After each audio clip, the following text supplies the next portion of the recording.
What's up guys? In this video we are reading Therapists of Reddit.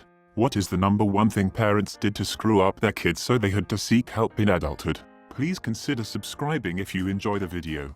Teaching them that failure is unacceptable, a sign of laziness or that they just didn't want it enough. It results in people who can't take no for an answer or stay at terrible situations, because that's what they've chosen so they have to make it work. Actual therapist. Failing to admit it when you're wrong. Kids need to see adults fail and that be okay. Take your lumps with grace and they'll learn to do the same as they get older. Fight and deny and they'll do two things. Never learn that it's okay to make mistakes, therefore stressing out if they do or worrying that they might. Never learn to admit those mistakes, and end up being huge freaking nuisances. Psychologist here. Parents are frequently their child's first bully. Number one thing is probably being too distracted by addictions, grief, mental health issues to be emotionally present for their child. Too many adults walking around unaware of their worth, because they were never shown or told that they matter. Made the child take care of the parent's emotions. It's supposed to be the other way around. You control your sadness, anger, disappointment. Don't make your kid anticipate your emotional response and work to regulate you. Ignoring a child's emotional life by scolding them for having one or telling them to suck it up. It's remarkable the amount of clients I see that need to learn that having feelings is okay and not a cause for alarm or punishment. Social worker for 25 years. Inconsistencies. Poor kiddo never knows how to react, because they never get a consistent response.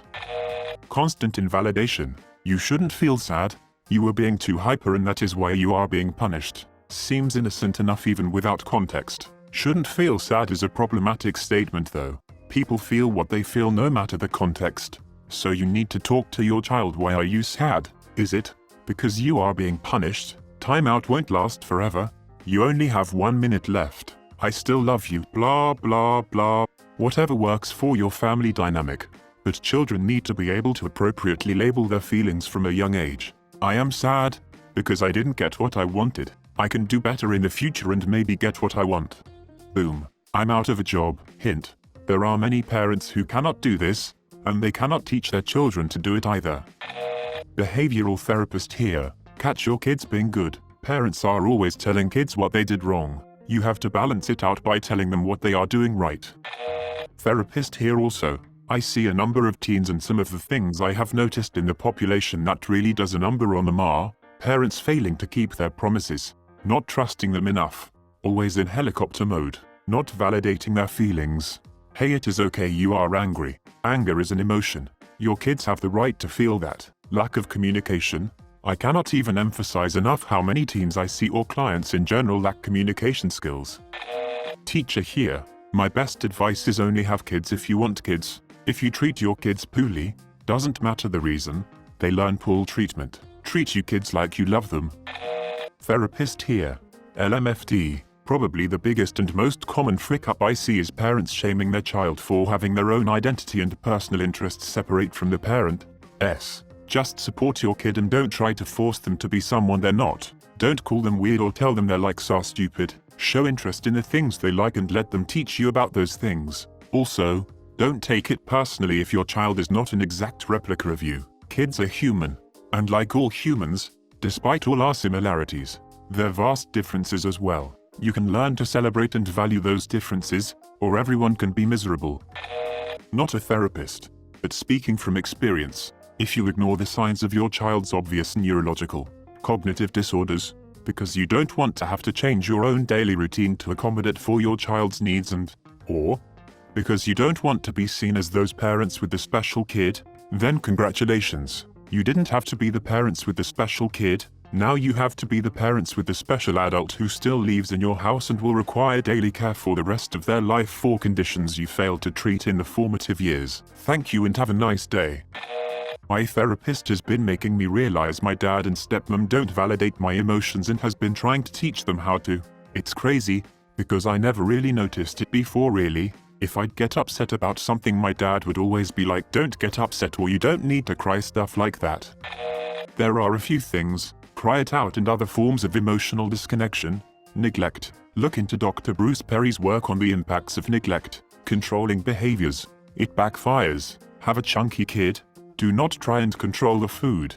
Look at the underlying purpose of overeating. Controlling the access to food will develop an unhealthy relationship with food. Reduce the amount you praise your kids. It's not awful, but encouragement is far more effective. You worked hard on that. You must be proud versus you're amazing. Neglect in general, abuse sucks, but at a minimum, the victim can sometimes externalize their experience, although most often they will internalize regardless. But neglect, that's damn near guaranteed internalized victimization. Ongoing trauma. Seeing your mom get a black eye or getting hit by a parent one time is easier to dismiss than constant abuse. Mistreatment. Even if the constant abuse is less harsh, it is the normalization of the behavior. Actual therapist here. Not offering their children unconditional love when a child does something wrong. It's important to explain to them what they've done wrong. It's a matter of saying, I love you, so I want to explain why this is an issue for me. Parents need to be open to a conversation with their children about why something is an issue, instead of storming off or shouting at them. Children need to feel loved no matter what. That's honestly the most valuable thing I've learned as a therapist. I used to work as a counselor. The thing that stood out the most to me was the number of people, usually women and the oldest female sibling, who were saddled with the leftover parenting duties the actual parents couldn't handle. Whether it was babysitting all the time, being the parent's shoulder to cry on, being responsible for all of the housework, dealing with the financial burden of raising a family. This led to wonderful, smart young women who were so used to caring for everyone else, being the rock that their teenage years, childhoods were essentially non-existent, and their adult relationships suffered as a result. From memory, it's called parentification, and it is incredibly unfair young people find themselves in this type of situation. Don't freaking discourage the use of medicine to fix mental health issues for frick's sake. Frick you, mum.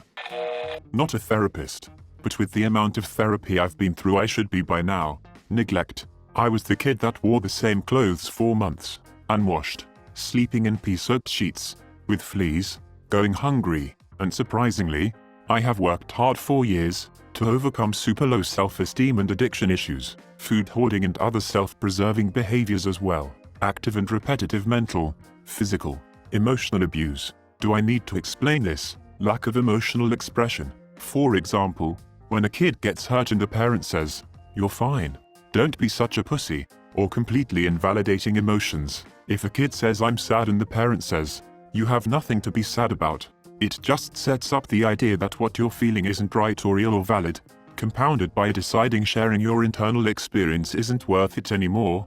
This one really messed me up a lot. Took years to even be able to label my emotions, let alone tell someone else about them.